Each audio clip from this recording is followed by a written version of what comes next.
Waziri wa Katiba na Sheria Dr. Juma Homera amewataka waajiriwa kuhakikisha wanatunza vizuri kumbukumbu zao za ajira tangu wanapoajiriwa, ikiwemo taarifa za mishahara ili kurahisisha ufuatiliaji wa stahiki zao pindi wanaposimamishwa kazi au kustaafu.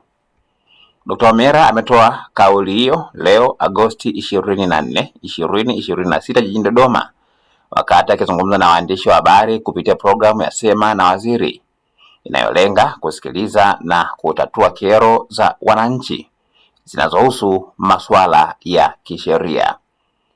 Amesema ni muhimu kwa kila mfanyakazi kuhifadhi nyaraka na kumbukumbu zake za ajira pamoja na taarifa za mishahara anayolipwa katika kipindi chote cha utumishi, kwa kuwa kumbukumbu hizo zinaweza kuwa muhimu katika kufuatilia na kudai stahiki zake wakati wa kustaafu, kusimamishwa kazi au kukutana na changamoto nyingine za kiutumishi. Mtu akistaafu bado anapata changamoto kubwa sana ya kupata haki zake.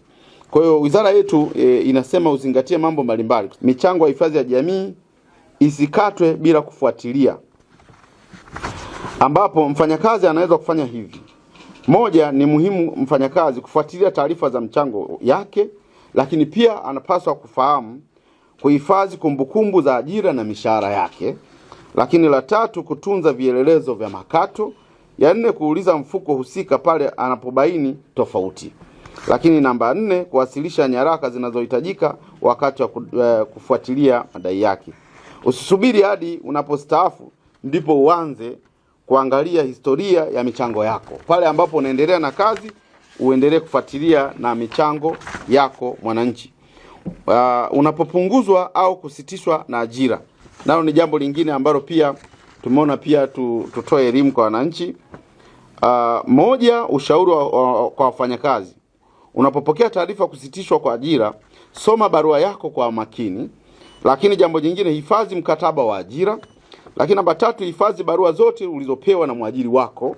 Lakini namba 4, hifadhi taarifa za malipo.